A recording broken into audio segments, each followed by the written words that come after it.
Rich daddy poor daddy, don't give a fish every day, teach them how to catch a fish అంటారు పెద్దలు. అలాగే అడిగినవన్నీ ఇవ్వకండి, అది సంపాదించే మార్గం నేర్పండి. ఆది మానవుడు గుహలో జీవిస్తూ కొన్ని సౌకర్యాలు సమకూర్చుకోవాలనుకున్నాడు. ఆలోచించి ముందుగా నిప్పు తయారు చేయడం కనిపెట్టాడు. ఆ తరువాత రాత్రి చక్రం, ఆ పైన బండి, రథం నుండి ఈనాటి మోటారు కారు దాకా సౌకర్యాలు ఏర్పరచుకున్నాడు. సూది మొనలాంటి రాతి ఆయుధంగా చేసుకుని ఈనాడు ఆటం బాంబులు తెచ్చాడు. తన పిల్లలకు కూడా అదే ఆలోచన అందించాడు. అలా రూపాంతరాలు చెందిన మానవాళి ఈనాడు అనుకున్నవన్నీ సాధించింది. ఈ ప్రక్రియలో స్వార్థం, అసూయ, పగ, ద్వేషం, కులమత ప్రాంతీయ భేదాలు పెరిగిపోయి సమాజం 2 వర్గాలుగా చీలిపోయింది. వారే ధనికులు, పేదలు. కియోసాకి అనే రచయిత ఆర్థిక సలహాదారుడు ఈ మధ్య రచించిన రిచ్ డాడ్ పూర్ డాడ్ అనే పుస్తకం ప్రపంచ మార్కెట్ రంగంలో సంచలనం సృష్టించింది. ఆ పుస్తకంలో ధనికుడైన తండ్రి, పేదవాడైన తండ్రి తమ పిల్లల్ని ఏ విధంగా తీర్చిదిద్దుతారో అనేక దృష్టాంతాలు ఉదహరిస్తూ రాశారు.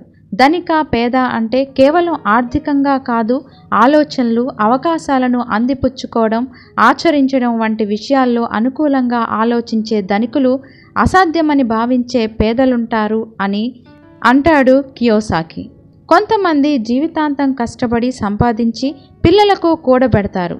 తెలివైన తండ్రి తన పిల్లలను అతి సామాన్యంగా పెంచి తను జీవితంలో ఎలా పైకి వచ్చాడో పాఠాలు చెప్తూ చివరిగా ఆ ఆస్తినిచ్చి దానిని ఎన్నో రెట్లు అధికం చేసేలా ప్రేరణనిస్తాడు. తెలివి తక్కువ తండ్రి తన ఆస్తిని పిల్లలకు ఇచ్చి తన కర్తవ్యం నిర్వహించానని అనుకుంటాడు. తన జీవితంలో ఎదురైన ఫెయిల్యూర్స్ని వారికి చెప్పడు. ఈ కాలంలో చాలా కుటుంబాల్లో ఈ వైఖరిని గమనించవచ్చు. ఎన్నో కష్ట నష్టాలు భరించి కొందరు, కొండల్లో కోనల్లో తిరిగి అక్కడ ఉద్యోగాలు చేసి కొందరు, తప్పుడు పనులు చేసి కొందరు, అసలు పనే చేయకుండా చేసినట్లుగా చూపి డబ్బు పంచుకున్న కొందరు, ఇలా ఎంతో సంపాదించి పుత్ర రత్నాల చేతుల్లో పెట్టిన వారున్నారు. దాని వలన వచ్చే నష్టాలు ఏమిటంటే వారికి డబ్బు విలువ తెలియదు. కష్టపడి సంపాదించే కిటుకులు తెలుసుకోలేరు. విచ్చలవిడితనం పెరిగి చెడ్డ అలవాట్లు, అనవసర స్నేహాలు అవుతాయి. వ్యాపారాలు ప్రారంభించి దేశాభివృద్ధికి తోడ్పడలేరు.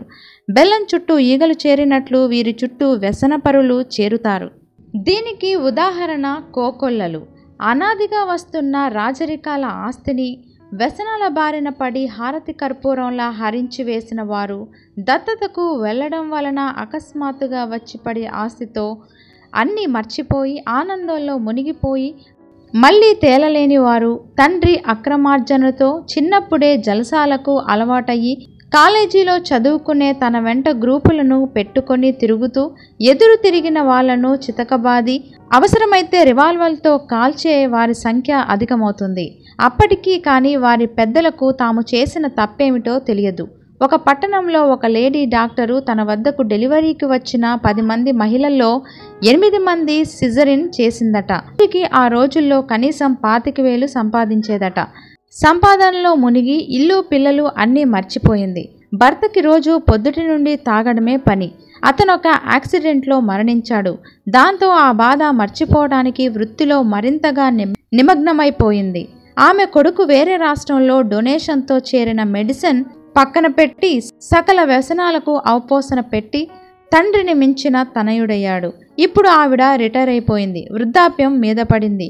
రోజు కళ్ళెదురుగా కొడుకు చేసే తప్పుడు పనులు చూడడం, అడిగితే చచ్చేలా దెబ్బలు తినడం దినచర్య. ఇది అతిగా డబ్బు సంపాదించి ఇవ్వడం వలన జరిగిందా ఆలోచించాలి. ఈ సంఘటన మన రాష్ట్రానికి సంబంధించింది కాదు. డబ్బు షుగర్ వ్యాధి లాంటిది.